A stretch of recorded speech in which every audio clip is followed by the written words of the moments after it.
Well, greetings, brethren and sisters. This is Gillie Priest of Gillie Priest Revolutionary Radio, a subsidiary of Forged by Time Limited, and a social conscious movement that is being building and within the progress of development. Now, there are a few things I would like to cover before. Today is going to be a very relaxing program, just trying to catch up on some information to the brethren and system and subscribers, make you know what has been happening in the last 2 weeks, and basically why you have not heard from me within that 2 weeks in terms of producing a program.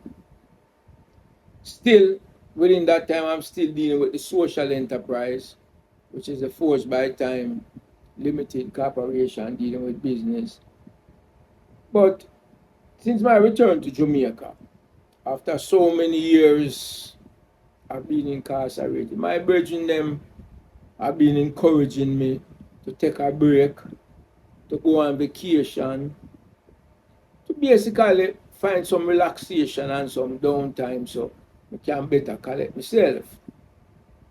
And especially my brethren out of England, Badass, he's the most ferocious in terms of encouraging me to take a break, travel, meet people, go out there, get out of the house, and so on and so forth.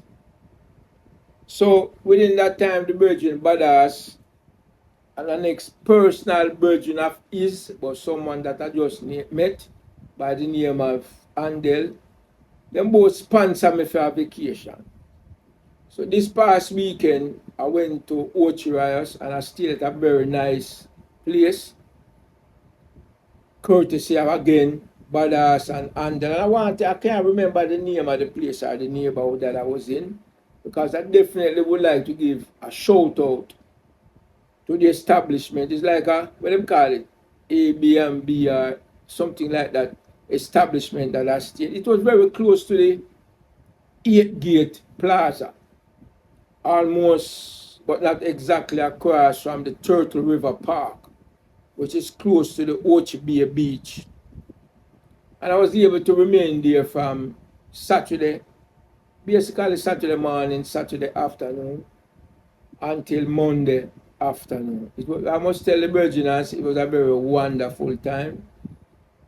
It is one of the most relaxing time I've experienced since my return to Jamaica, along with when another brethren of mine took me to the Swift River in Portland. They went to what they refer to as a river party up close up to the foot of the Blue Mountains. That was also a very enjoyable time. But this time when I went to Ocho, it's a brand new experience. I had never been to Ocho Rios. It's my first time there. I've always heard about Ocho Rios ever since I was a child. And even most recent in the past couple of years, based upon the development that has taken place on that side of the island, the north central side of the island, and all the tourism industry has basically infected and inoculated all the other establishments within Ocho Rios. It was the very first time I actually experienced being treated like a tourist. And because when you go to Ocho Rios, I can only speak basically from my experience, everyone who is not from Ocho, who is not recognized as being from Ocho, is approached and treated like a tourist. The prices within the stores are quoted to you in US currency, but if you insist upon being acknowledged and being dealt with as a Jamaican, then they will convert the prices of the goods from US, Canadian, and British currency to Jamaican currency, and you may find yourself a little bit more accommodated financially. It has been the most relaxing and lengthy period of time I've experienced through my time in Jamaica. I was able to visit the Ocho Bay Beach, very relaxing. I did not really go into the water, but I just sit down, enjoy something to drink, converse with the people, converse with some of the workers, and approach the beach close to the water enough to get sprinkled, but not necessarily to step foot in the water. That will have to be for another occasion. And again, thanks to my brethren, Badass and they sponsored it. They made it possible. You understand? So basically, I had to spend a very minimum amount of personal cash. I was taken to restaurant and treated properly. So get that part here out. And again, I would like to have given a shout out to the Airbnb where I stay, but for some reason I cannot recall the name. And I tried to make contact with the brethren down there, Andel, before I began this taping this program, but I was not able to contact it. But another time, I'm definitely going to give a shout out to that place. Again, as a practice in usual, thanks to the brethren and sisters who have been giving me their support on the book Autobiography Forged by Time. I really appreciate the support. It is the main way at this very moment where I've been able to meet my own financial needs, take care of my everyday bills in a basic capacity. So thank the brethren them, and again asking the brethren them to continue giving me their support, introduce the book, our knowledge of the book to your fellow comrades and introduce them to it so that they can also give me their support. Now I want to also give a shout out to the brethren. I've made reference to this one time in the I think the last program, if I'm not missing, about you have a studio downtown close to the entrance and Tivoli Garden Spanish Town by the name of Fireart Studio. And it is a studio that is really trying to help the youths in the neighborhood. Even though the owner and founder of the studio, I can't recall his name right now, but one of his partners and one of his assistants in the business by the name of Dan One. And they are really trying to get the studio up and running.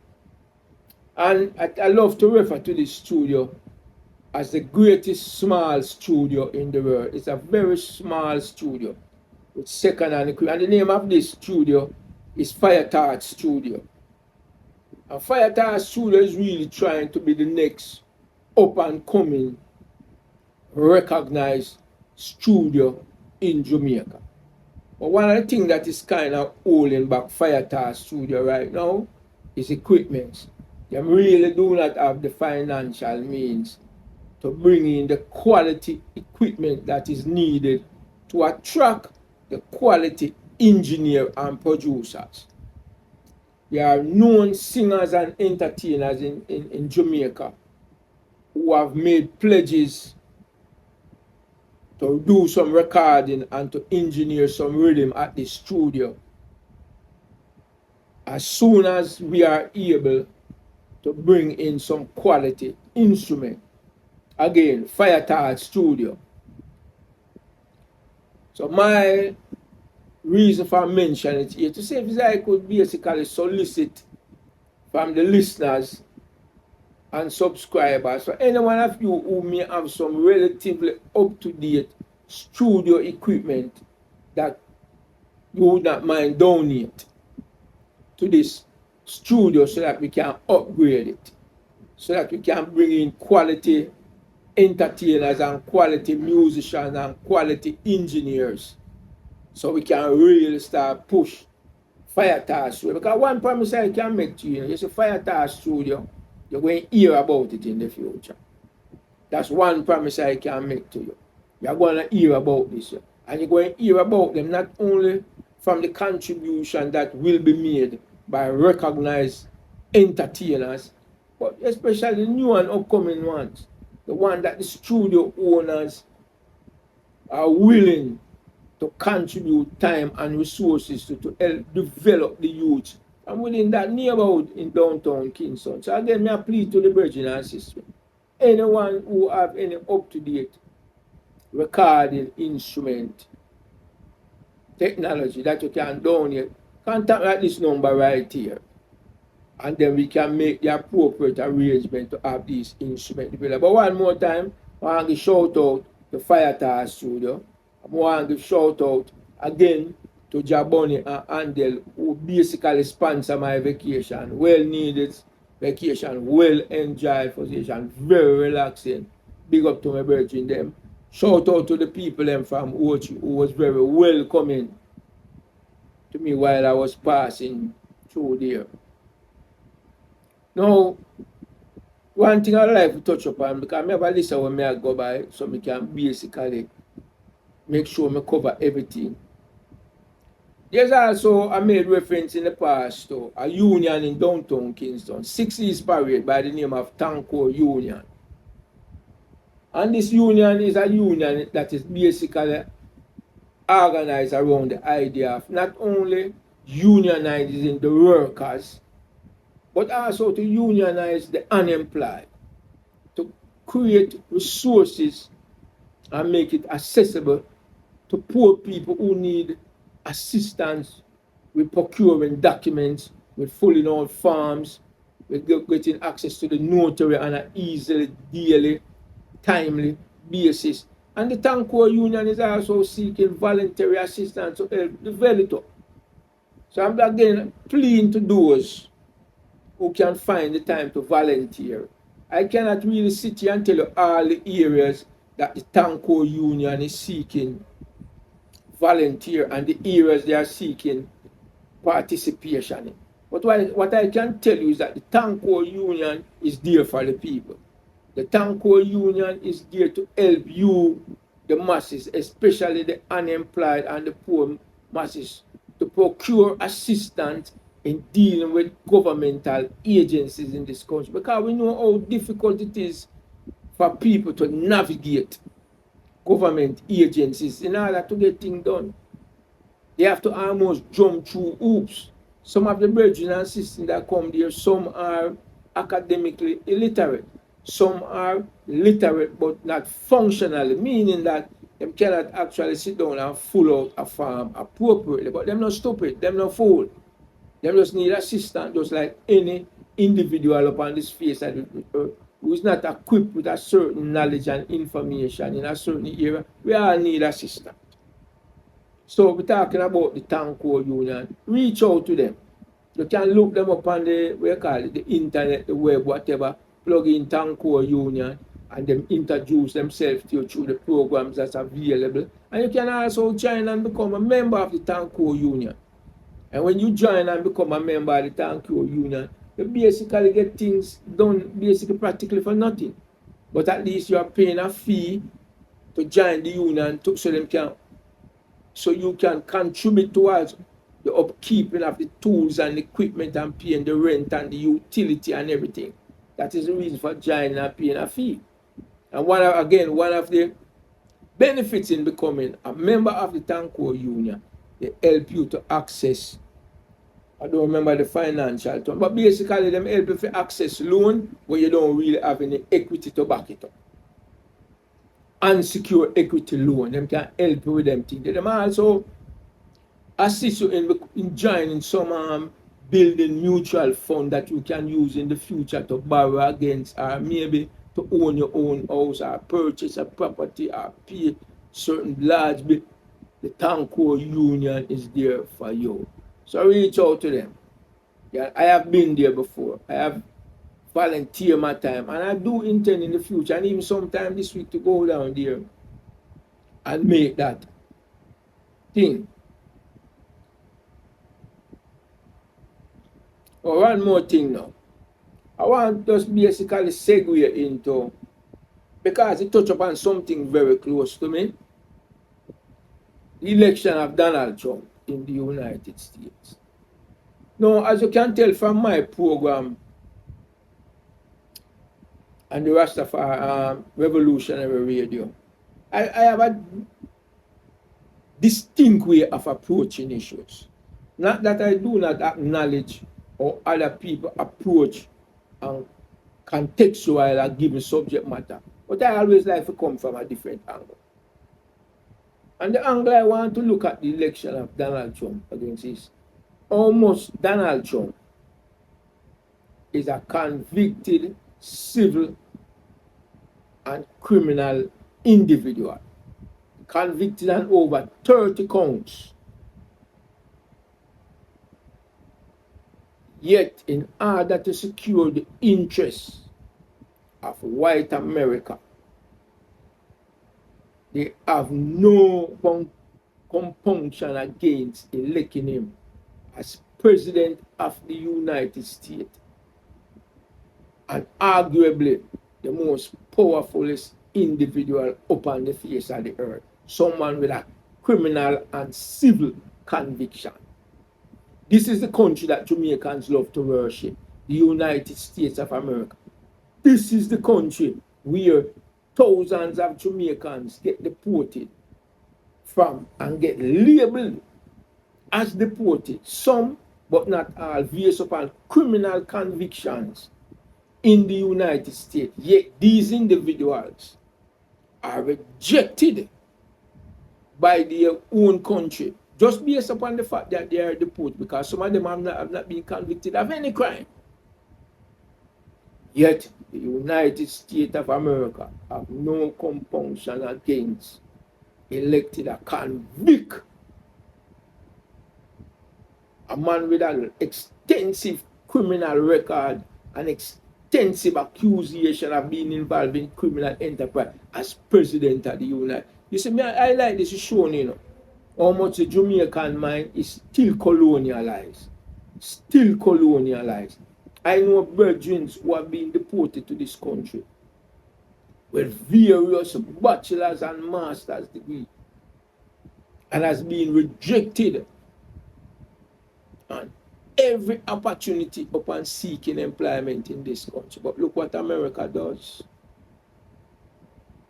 America, white America, recognize the voice and the words that is being uttered by Donald Trump as words and utterances that they see will seek to safeguard their benefit.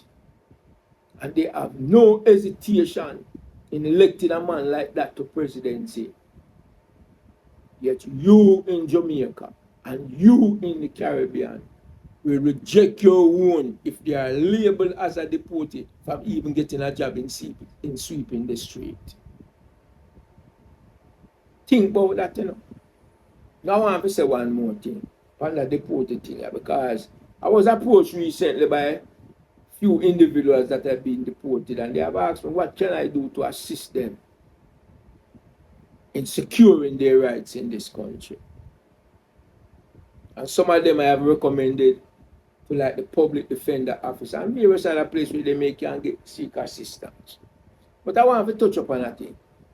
And I want to touch upon specifically those deportees who have been convicted of criminal offense in the United States. Now, for someone to be convicted of a criminal offense in the United States, it does not mean that the person was actually guilty of committing a crime. You know? Because one thing any true sense Jamaican can recognize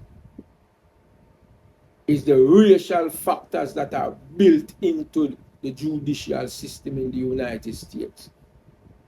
Statistics coming out of the United States have clearly shown that at least 10% of the United States prison population includes people who are convicted of crime who have never committed the crime for which they have been convicted. So we're talking about 10 out of every 100. We're talking about 100,000 out of every million. This is what we're talking about. So we know in the United States, there's more than 1 million people who are presently being incarcerated in the United States. Some of whom have been released, who were convicted, though they have committed no crime in the United States. And some of those individuals, including myself, are people who have been deported to this country and treated as convicted criminals based upon a judicial system in the United States that everyone knows is infected and infested with racial prerogatives against foreigners and against African and black people in general. So here we have a system in Jamaica who rejects its own children because they have been convicted of crimes in the United States, convicted by a judicial system which any self-respecting and basic intelligent person can know, convicted by a system that is infected with racism, and yet you still rely upon that conviction to persecute and prosecute your own in Jamaica.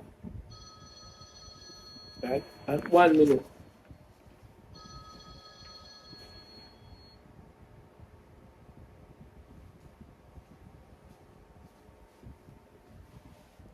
To persecute and prosecute your own.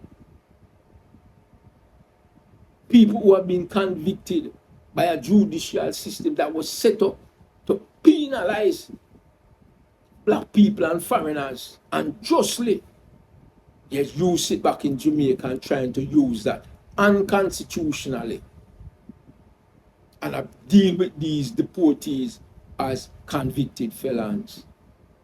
But look what white people do. The same white people who own worship can turn around and elect an individual who is a criminal and civil convict and place him in the highest office in the world. Think about that. You in Jamaica do not even want to imply a deported to Seep Street. But the white man in America, him not have no issue and no anxiety and no problem. Electing to the highest office in the land, the most corrupted, the most immoral, the most unethical individual of a person you can encounter in your lifetime. This is what show what the society is. This is why you have so much crime and violence down here. This is why the society have people that say Jamaica is not a real society. We are a society that ape after foreigners. It ape after the ideas of foreigners and therefore lacks the ability to generate ideas of your own. And I'm not a supporter of Donald Trump. If I could vote, I would never vote for Donald Trump. But I want to show us so we can better reflect what the American and the European and what you call the white mentality is. They will stoop to any depth to secure whatever they deem to be their interest in this world. More than 70 million people in the last election. I do not know the statistic this time. More than 70 million of close to 180 million voting citizens in the United States vote for Donald Trump. Though they know of his immoral and unethical doings. We know beyond the shadow of a doubt of how corrupt and wicked and vicious the United States system is towards black people and how they falsely accuse and imprison black people in the United States. Yet when these people who have been accused and convicted and deported, you in Jamaica turn around and use that deportation record and use that questionable conviction record to further penalize your own citizens for the rest of their life. It shows you how shallow the system is. And you have people that say, Gillie, preach more time and listen to you. You sound angry. You sound like you are upset at the system. It sounds like you have a vendetta against the system. Well, if I am angry at the system, and if I have a vendetta against the system, it is justified. And it is more so justified when you look at the election of Donald Trump in the United States. You know what it reminds me of? It reminds me of Christianity and Christendom. Or Europeans brought us, we're talking about in the Western world. I'm not talking about we Christianity first today if in Africa before you. We are talking about how we in the West was introduced to Christianity. And Christianity that I talk about. It is amazing how the slavers and the enslavers and the persecutors and the prosecutors brought us a religion, brought us Christianity. And today, We worship and respect Christianity more than those who brought it to us. Think about that, you know. The man who come and teach about him God, and teach you how to worship him God, and teach you how to acknowledge him God. He have no respect now, even giving acknowledgement to that very God that he imposed upon you. Well, it's the same thing with America and its judicial system.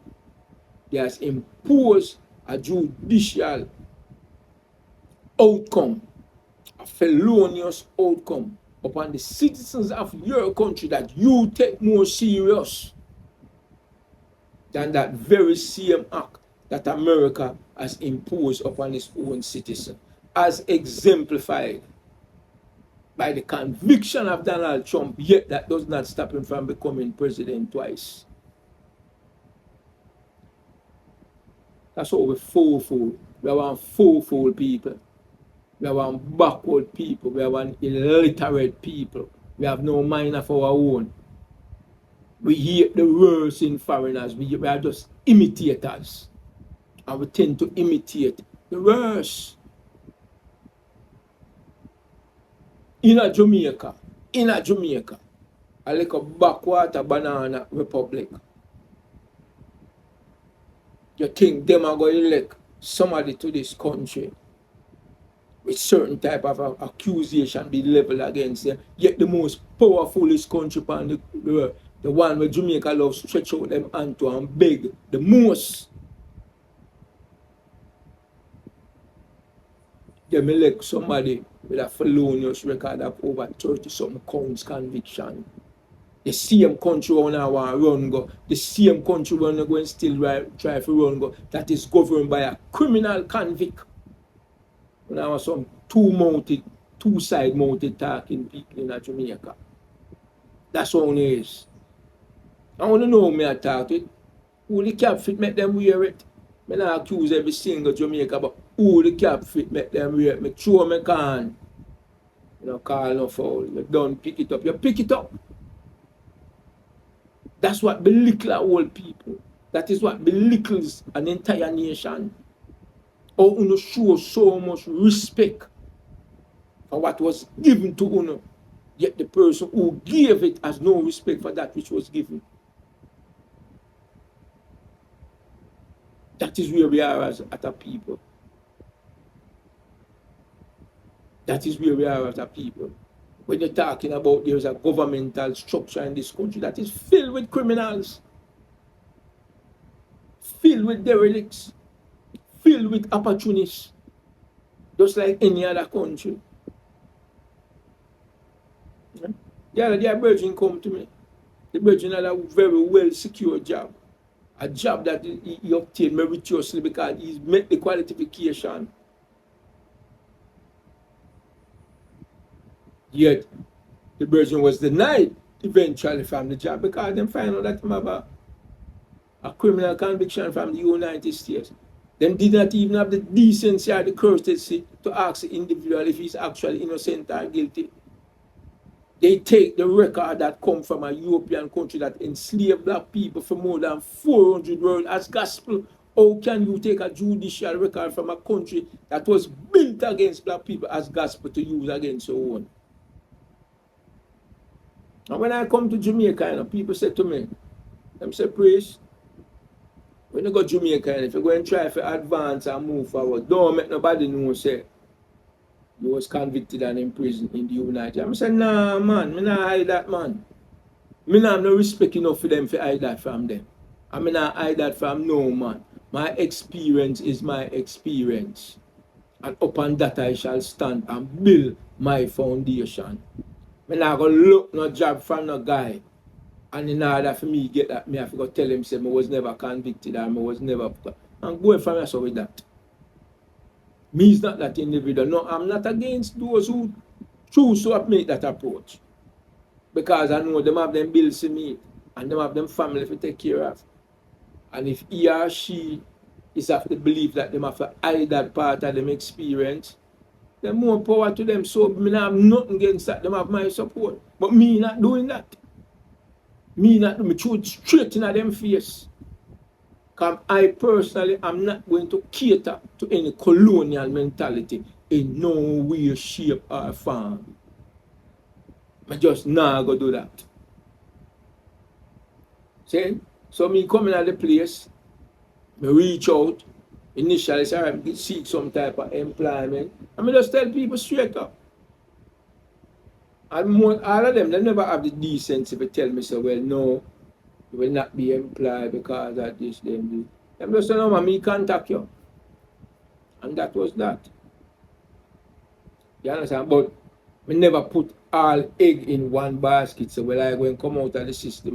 No, I'm not do that. And that is not really the point I'm trying to bring across in this program. What I try to bring across is how can we in Jamaica who have any historical sense, or we can know how the racist system has been used to persecute and prosecute and convict people of African and African descent in that country. You turn around and impose that conviction upon your own citizen in Jamaica.